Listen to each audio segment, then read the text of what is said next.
গত বছর যেখানে মৌসুমের শেষে বেড়েছিল আলুর দাম, এবছর মৌসুমের শুরুতেই বাজার চড়া। লাভবান কে হচ্ছেন, কৃষক না মজুতদার? এমন প্রশ্নের অনুসন্ধানে যমুনা টেলিভিশন। মিলেছে নতুন তথ্য।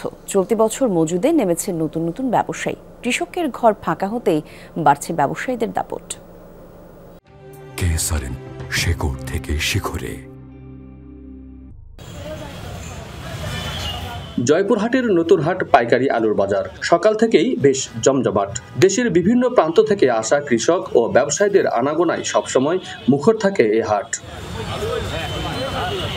কৃষকরা বলছেন, মৌসুমের শুরু থেকে বাজার চড়া, এতে আর্থিকভাবে লাভবান ঠিকই, তবে কৃষকদের দাবি উৎপাদনের চেয়ে মজুতেই ফায়দা বেশি। এত যে আলুর দাম হবে এটা আমি তো জানি না। আমি আগে কিছু বেচেছি, দাম কম পাচ্ছি, 1000 টাকা মন। আলুর দাম যখন কৃষকের মাছ থেকে আলুটা শেষ হয়ে যায়, তখন বড় বড় ব্যবসায়ীরা সিন্ডিকেটের মাধ্যমে ব্যবসা করে। যখন সিজন টাইমে তখন তো বাজার কম আসছিল, যখন কৃষকেরা বেচা কিনা শেষ হয়ে গেছে তখন দাম বাড়ে। প্রথমে আলুর দাম বেশি, কৃষক একটু লাভবান হচ্ছে, কিন্তু কৃষকের লাভ সেরকম হচ্ছে না, কারণ উৎপাদন খরচ বেশি। ব্যবসায়ীরা বলছেন, কৃষকের আলু প্রায় শেষ, পরবর্তীতে কৃত্রিম সংকট এবং দাম বৃদ্ধির আশঙ্কা তাদের। মার্কেটে আমাদের আলু নাই, কিন্তু চাহিদা বেশি, চাহিদার তুলনায় আলু আমরা কম পাচ্ছি, এই জন্য হয়তো দাম বেশি। এখান থেকে কিনতে আসি 2 টাকা লাভের আশায়, এখানে 40 কিনি, ওখানে 45 বেশি। হিমাগার সংশ্লিষ্টরা বলছেন, গেল মৌসুমে দাম বেশি পাওয়ায় এবার অনেকেই মজুত করেছেন বেশি। এবছর কৃষক স্টোর মুখে বেশি, কারণ গত বছর পাটিরা আলু তো লাভবান হয়েছে, দেখা দেখি কৃষক এবারে আলু রাখে।